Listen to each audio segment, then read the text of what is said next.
ज्या विद्यार्थ्यांनी pharmacy diploma केला आहे तर ते विद्यार्थी विचारत आहे की जी फार्मसी डायरेक्ट सेकंड इयरची ॲडमिशन प्रोसेस कधी सुरू होणार आहे।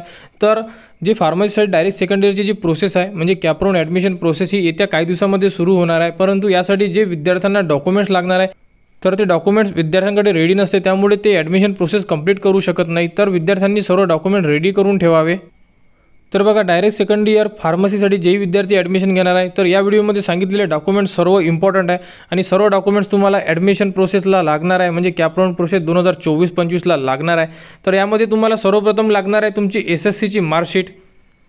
तर जे विद्यार्थी 10वी 12वी पास आहे आणि त्यांनी डिप्लोमा केलेला आहे तर तुम्हाला सर्व मार्कशीट लागणार आहे म्हणजे 10वीची मार्कशीट, 12वीची आणि डिप्लोमा मार्कशीट। त्यानंतर विद्यार्थ्याची कास्ट सर्टिफिकेट हे सुद्धा इम्पॉर्टंट डॉक्युमेंटमध्ये येणार आहे। आणि त्यानंतर नॉन क्रिमिलियर विद्यार्थ्याचे आणि नॉन क्रिमिलियर एक्सपायर झाले का एकदा चेक करणे गरजेचं आहे, कारण भरपूर विद्यार्थ्यांचे नॉन क्रिमिलियर एक्सपायर झालेले राहतात। त्यामुळे आणि जर नॉन क्रिमिलियर तुमचे एक्सपायर झाले असेल तर तुम्ही काढू शकता, अजूनसुद्धा तुमच्याकडे वेळ आहे। त्यानंतर डोमिसाईल सर्टिफिकेट, महाराष्ट्राचा रहिवासी असल्याचा पुरावा हे लागणारच आहे। त्यानंतर कास्ट व्हॅलिडिटी सर्टिफिकेट इम्पॉर्टंट आहे। जर कास्ट व्हॅलिडिटी सर्टिफिकेट तुमच्याकडे नसेल तर तुम्ही प्रवेश घेऊ शकत नाही, म्हणजे कास्ट व्हॅलिडिटी तुम्हाला काढणं गरजेचं आहे। जर काढली असेल तर काही करायची गरज नाही, जर नसेल काढली तर तुम्ही आतासुद्धा काढू शकता, तुमच्याकडे वेळ आहे।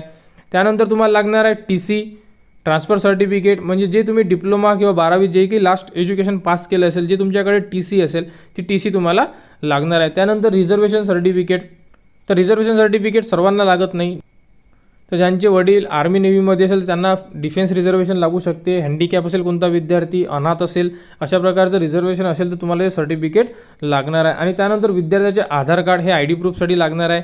तर अशा प्रकारचे डॉक्युमेंट आणि उत्पन्नाचा दाखला म्हणजे इन्कम सर्टिफिकेट एक्झॅक्ट लागणार हे सांगू शकत नाही, परंतु काढून ठेवा कारण ॲडमिशन प्रोसेसला लागू शकते। जर नाही लागलं तर आपल्याला एका महिन्यानंतर जे स्कॉलरशिपचा फॉर्म भरायचा आहे तेव्हा तर तुम्हाला द्यावंच लागणार आहे। तर अशा प्रकारचे 10 डॉक्युमेंटची लिस्ट आहे। ज्या विद्यार्थ्यांना डायरेक्ट सेकंड इयर फार्मसीसाठी ॲडमिशन घ्यायचे त्यांनी सर्व डॉक्युमेंट रेडी करून ठेवा। नॉन क्रिमिलियर एक्सपायर झाले का चेक करा, जर झाले असेल तर नवीन काढू शकता। तर कॅपराऊंड प्रोसेस येत्या काही दिवसांमध्ये सुरू होणार आहे, कारण कॅपराऊंडचे पोर्टल रेडी झालेलं आहे, फक्त त्याच्यावरती नोटिफिकेशन यायचे आणि टाइम टेबल यायचं आहे अजून। तर जुलैच्या पहिल्या वीकमध्ये ॲडमिशन प्रोसेस सर्व सुरू होणार आहे असं सांगण्यात आलेलं आहे। तर प्रोसेस सुरू झाल्यानंतर आपल्याला हे सर्व डॉक्युमेंट्स लागणार आहे। तर फार्मसी डायरेक्ट सेकंड इयरबद्दल संपूर्ण अपडेट तुम्हाला आपले यूट्यूब चॅनल उपलब्ध करून देण्यात येणार आहे।